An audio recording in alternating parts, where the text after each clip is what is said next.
find different hadith.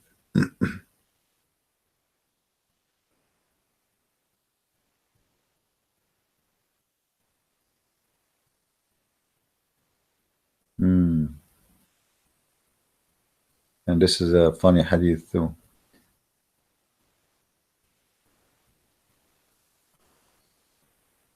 I know, like there's a hadith about the 80,000. I for some reason is not showing.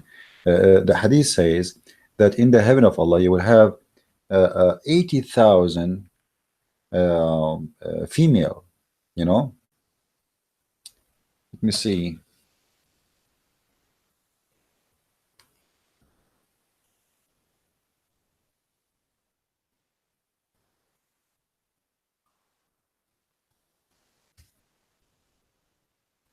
Maybe this one. Oh, here we go. Look at this amazing hadith.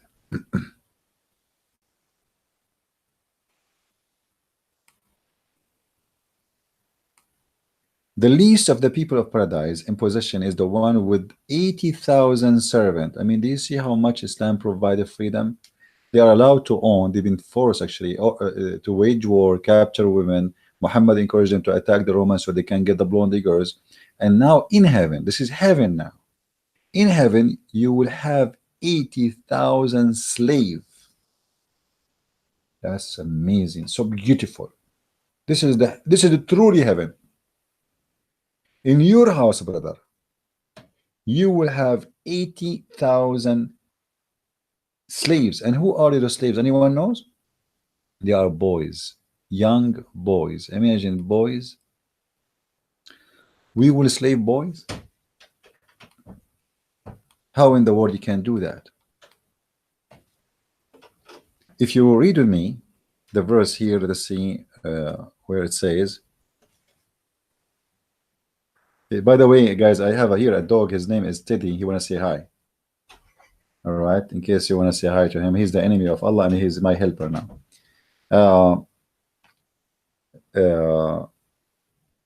If you read with me, it is go. Which verse I want to show you? Yeah.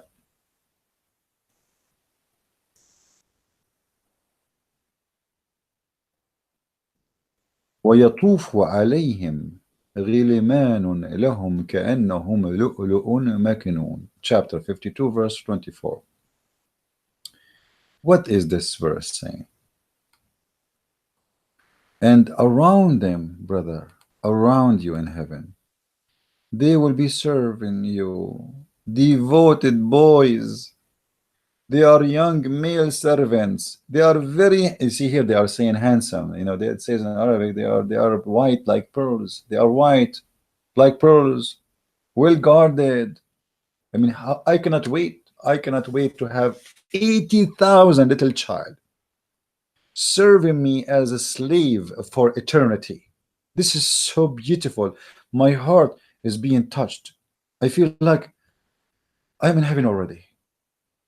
My friend, if you have in your house 4 kids, they will drive you crazy. Imagine in the heaven of this madman Muhammad, you will have 80,000 little boy captured, and they are naked, white boys, young boys, and they will be serving you for eternity. Aren't you happy? Be honest.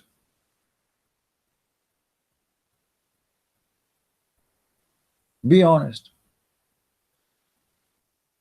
That's so beautiful.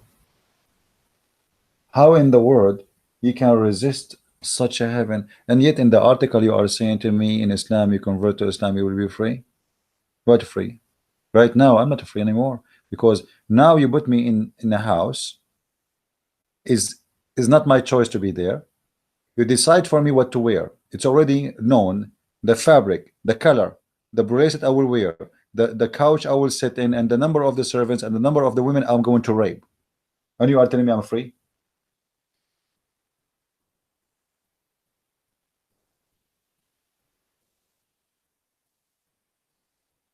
Where is the freedom? Where's the freedom? Even the fabric I will wear is green. Can I have a choice? Even the food you will eat in the heaven of Allah is not your choice. If we go in the Quran, just to give you an example, you know,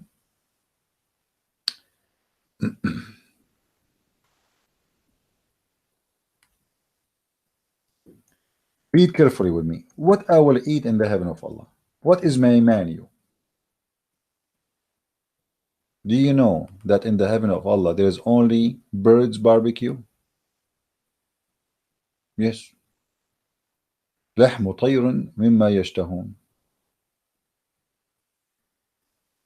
Let us see here.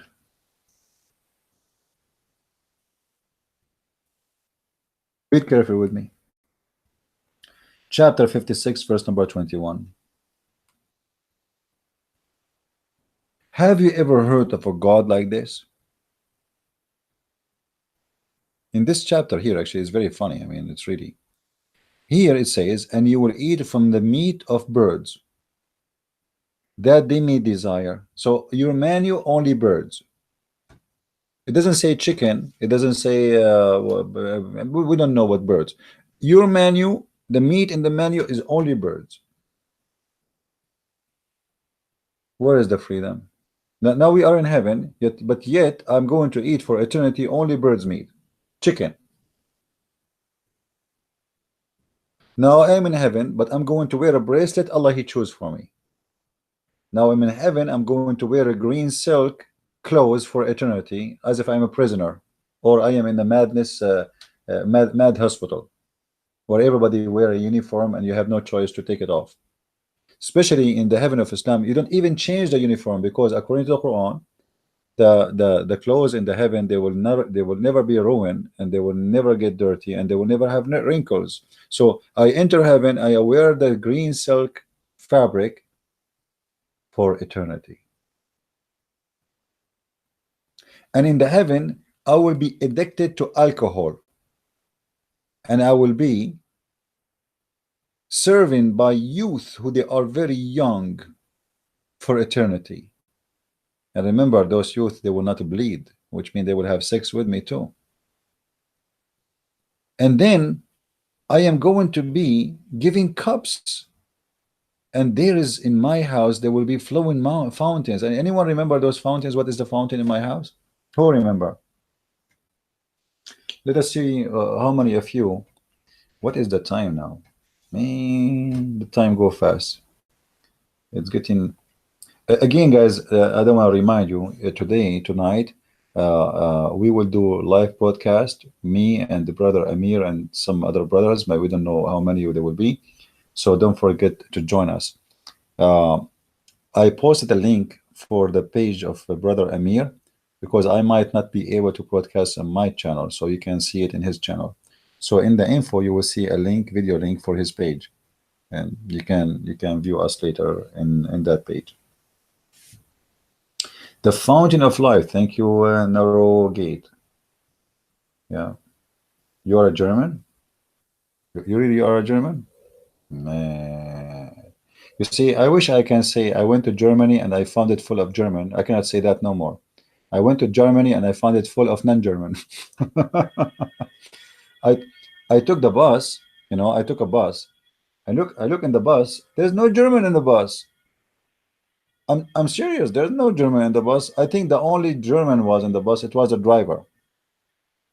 I know what happened to this country. I have no idea. I thought I'm coming to Germany. I found myself coming to a different country. This woman in your country, the leader of this country, she screwed everything up.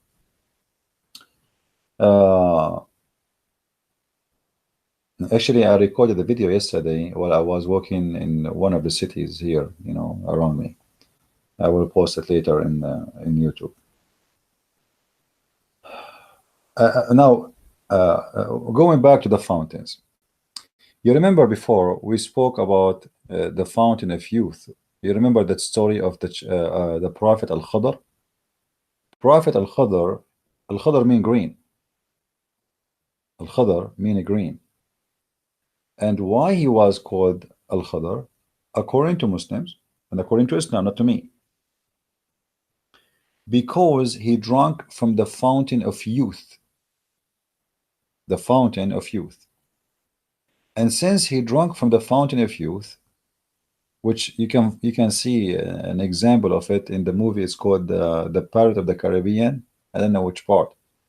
You know, the fountain of youth, by the way, is old in many mythology, in many religions, in history, and today is still exists as a story. You know, to the point we see it in movies. You know, all kind of fiction movies, you will find always story of fountain of youth. Actually, let me see if I can find the hadith for you.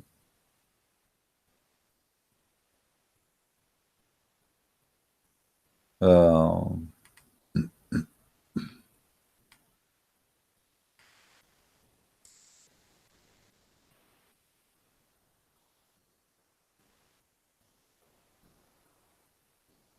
let us see.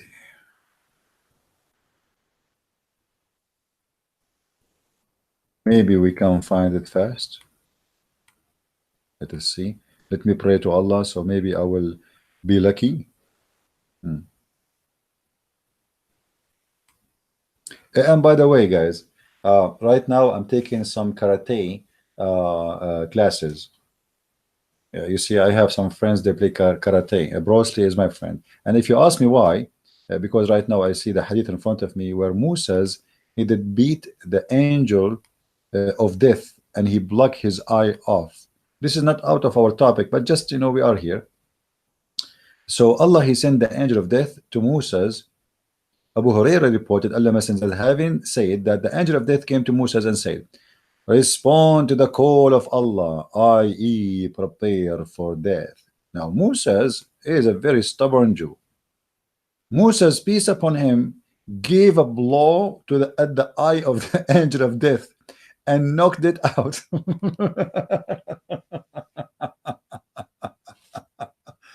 Unbelievable. If this is a true story, guys, must be a true story. I mean, it happened all the time, especially if you are a Jew. I mean, imagine you are a Jew, and not only a Jew, you are Musas. Do you know how many belt Musas have in the art of fighting? He graduated from the Kung Fu school. He graduated from Master Ching Chong Chi in China, and he very well known. Actually, even movies they hire Musas because after he did beat the angel who have 600 wings and he blocked his eyes out. I mean, and then the angel he went back to Allah and he said, "Look what look what Moses did to me. He don't want to die." So Allah, he put his eye back, and I'm so glad that Allah he can fix that.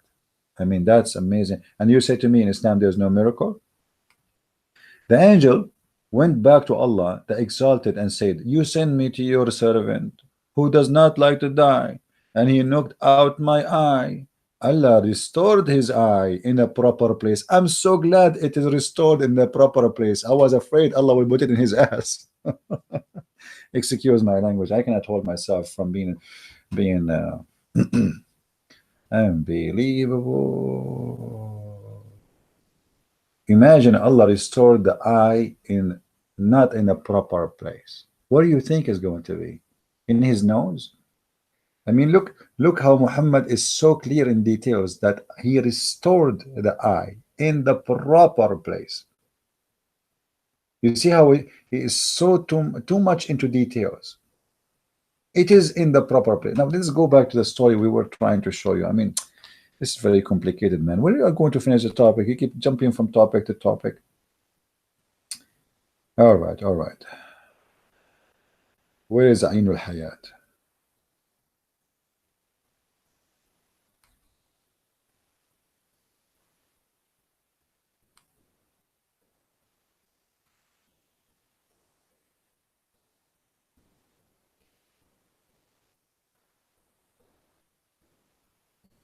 I'm trying to find.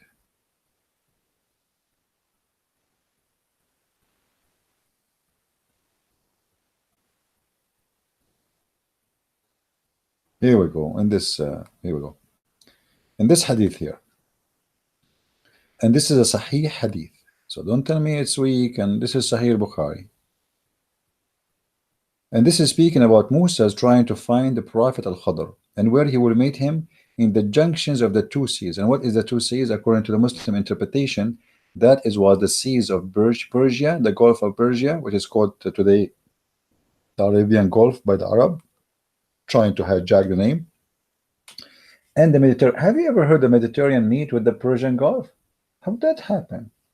Islamic science. So here, Moses asked Allah how I can meet him. Allah told him, take with you a fish, put it in the basket, which means a dead fish. And when the fish is lost, that means you follow the place of the fish. The fish will leave a mark. Have you ever heard of a fish will leave a mark?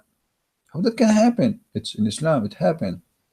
So to make the story short, and I'm not going to read all of it, you know. Our brother Phil there, he will post the link for you so you can save the reference.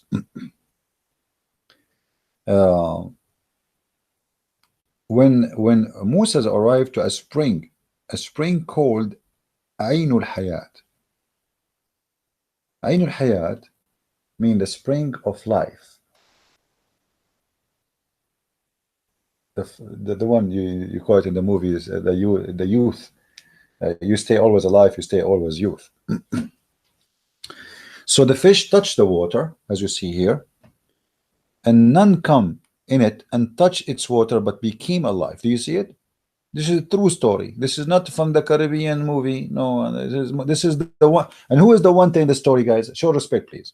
Please show respect. The one who is telling this story, and this is the proof that this story must be true, is the Prophet Muhammad, peace upon him. And this is why, and this is the clear evidence that this story is absolutely true. Okay.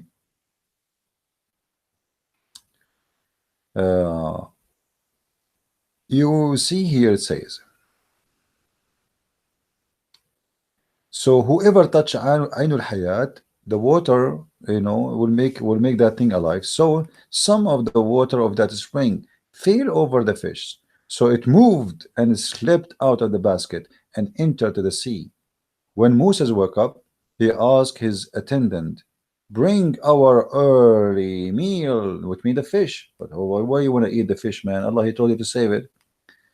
The narrator said, Musa did not suffer a fatigue because after he had passed the place that he had ordered to observe, his attendant Yeshua ibn Nun said, and here even the funnies in the stories are funny, because for those who do not know, the word Nun is a word meaning fish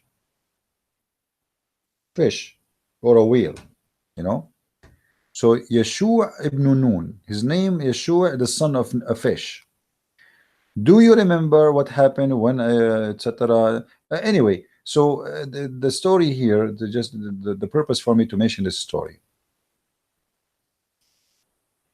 that everything we see written by Muslims is nothing but a fiction, the same as the religion. There's two sides of fiction in Islam. Fiction written in their articles speaking about things is not even exist in the religion. Pretending that Islam is bringing salvation, Islam give you freedom. What a freedom if the Islam teach the man he can beat the wife? What a freedom if the man can have 4 wives? What a freedom if the man he can divorce his wife by a text message? What if a freedom if you are a person who been ordered even what to eat, what not to eat? Somebody might say to me, well, the Jews, they've been ordered not to eat what to eat. My friend, the Jews, you know, to make it simple, like somebody will say to you, isn't it the Old Testament telling you that not to eat pork?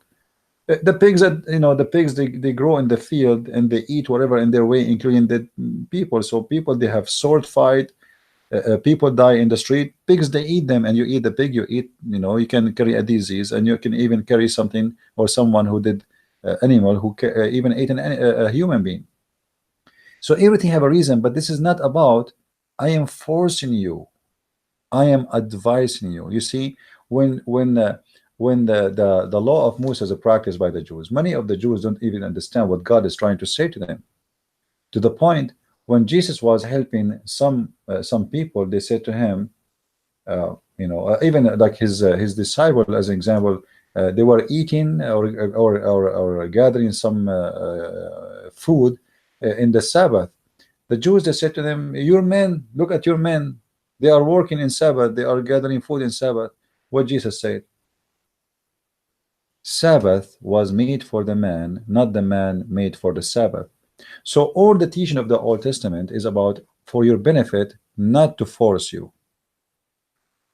It's for your benefit. The Jews, they love money. They like to work Saturday. They like to work 24 hours, 7 days a week to make money. So the law came for a reason. Those people, they do that, and they will never stop working. So let us enforce a law on them that in Saturday, you and your servant, you do nothing. But it was not to serve God. It was for the benefit of the man. So Jesus said, Sabbath was made for the man, not the man made for Sabbath. In Islam, all the rituals you see, it's about God. Why you pray? Because God, He ordered you to pray, and if you don't pray, He will punish you. Why you make a donation? Not because you are a good person, but because if you make a donation, the good deeds will delete the bad deeds. And you donate to who? You donate to Muhammad.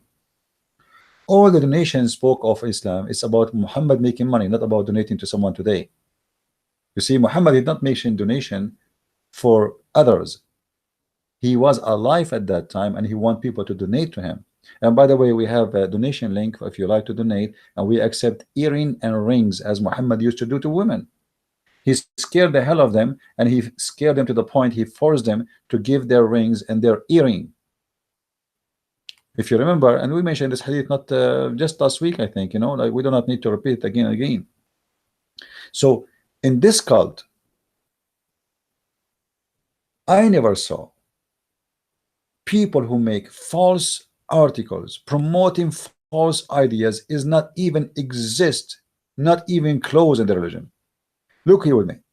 God makes his desire perfectly clear. However, a human being have a free will to please or displease God. What a big fat lie. What a big fat lie.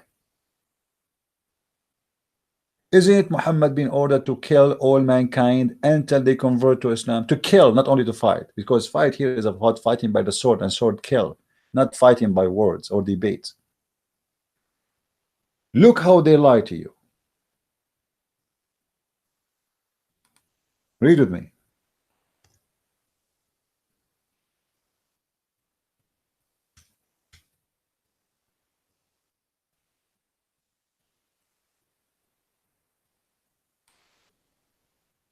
All those hadith in front of us is about killing anyone who don't believe in Islam.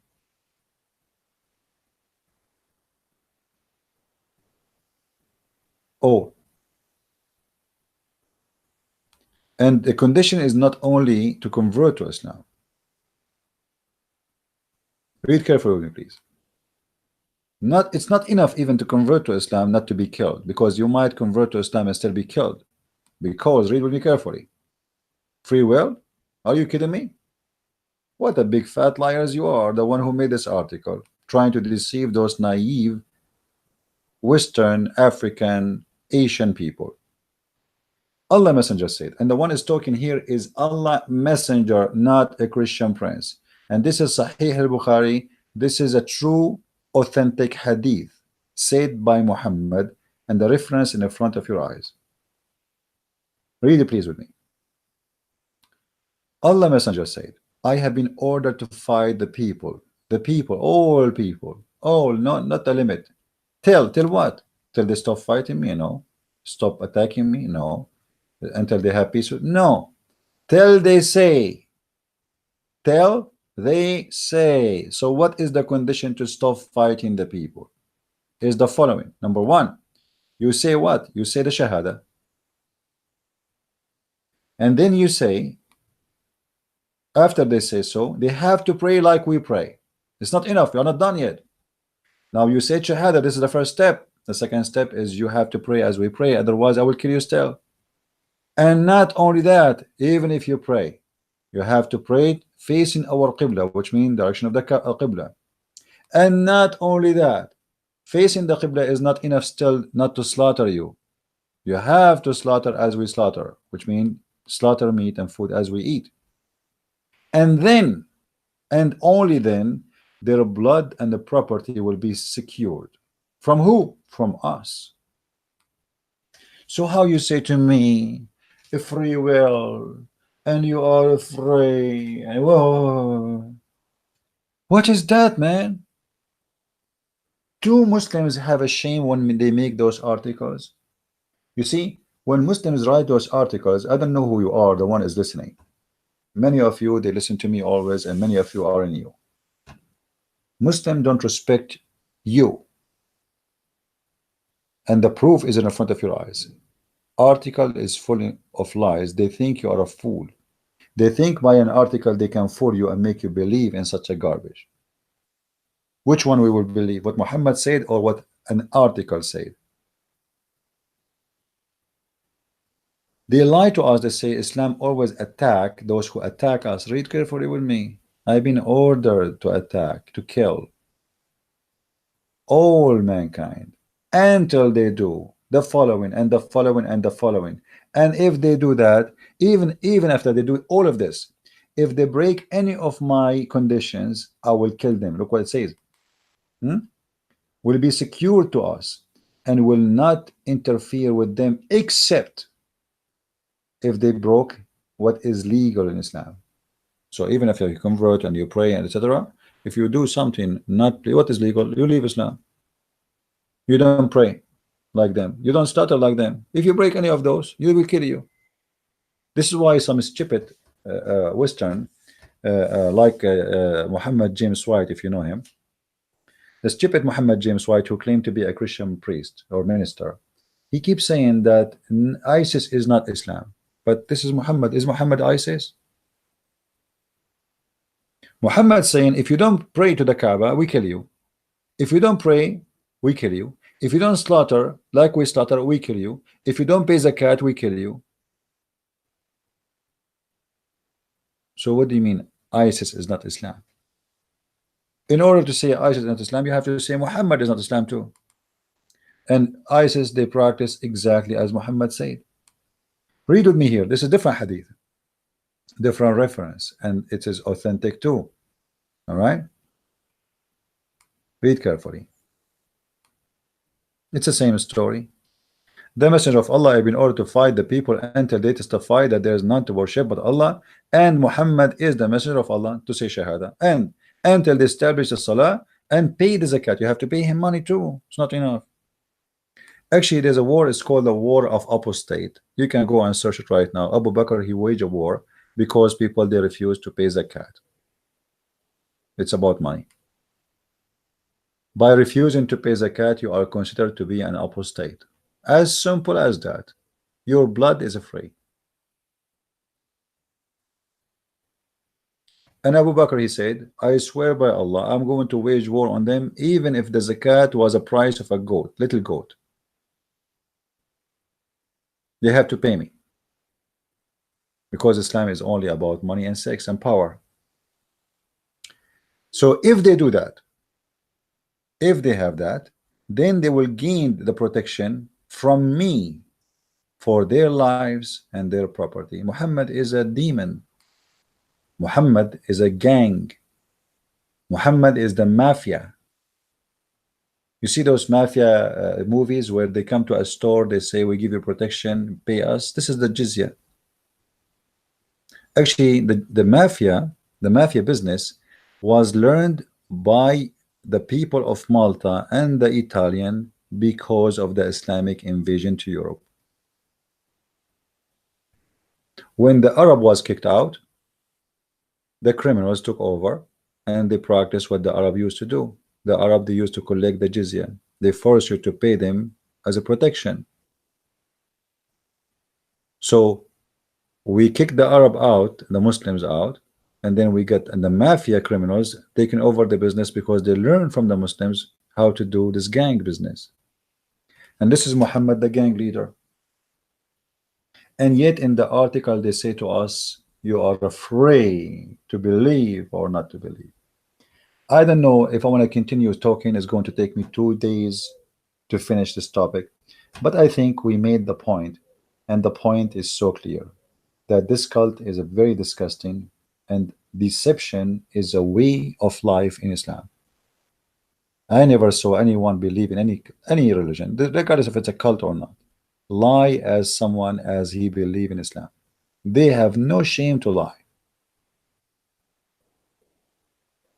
Please download my videos and share them with your friends. This video, maybe it's long, yes, it's long, but the purpose of having long, so we can cover as many we can. And still, really, we did not cover much. As you see, like we are here, what, for uh, more than 3 hours, 4 hours, I'm not sure. So still, we did not cover much. This is a very evil cult, and I need your help, guys. Please help me, help yourself, help your children's by spreading the truth. I don't want, I know, like, I appreciate people who help. They tell people about my books or they make donations. That is a help I really appreciate. But there is bigger help, is to help yourself. And how to help yourself? By saving your society from this cult. The Muslims are targeting your children to convert them, targeting your society to convert them to Islam. And any society will turn into Islam is going to turn into an evil person like Muhammad. Do you want really to have a society believe in this garbage in front of you on the screen? That we have to fight everybody until they practice this and this and this. And if they practice that, even if they break any of those, like if we don't pray, we kill them. If they don't pay zakah, we kill them. If they don't, do you want that? So don't wait until it's too late. They are spending hundreds of millions of dollars to deceive people and to spread Islam in your countries. And what we do here is priceless. And sadly, very few people support what we do. However, the Lord is our supporter in everything we do, and He always make us meet the good ones. During my trip here, I met really an amazing people, and there's many more they want to see me, but sadly I cannot see everybody because some people, they are scattered all over and far away. But it's really amazing how much you receive. Like the place I am in right now, I'm a guest in a house. They were so happy to have me. Very, I'm not going to describe how beautiful the people I met. They are really beautiful. Yesterday we went out. I mean, those people, they are I cannot explain. I can't explain really how happy they are even to sit with me. So I'm blessed by having you, all of you. And really, I have a family, and my family is bigger than you can imagine. And that is the family of the Messiah, the Christ, the family of love. Wherever you go, those people, they provide you with love, for all the love is coming from one. His name is the Messiah, the Lord, the Savior. He is the one we need, not someone like Muhammad, want to force people to believe and to eat and to drink the way he wants, to slaughter as he slaughter, to pray as he wants you to pray. This is not from God. This is absolutely from the devil. Shedding blood, war, fight, killing, hate cannot be from God. Peace and love is from God. And that is what the Messiah said, bless those who spread peace. Muhammad obviously is against peace. Islam itself, it does not mean peace. It means to surrender, which means Islam mean war. And then yet they lie to us. They say Islam mean peace. This is how much deception we have in our society. And again, nobody dare to say the king is naked. But I am Christian Prince. I say Muhammad today is naked, and we expose him. And he is very evil, and we will not stop exposing him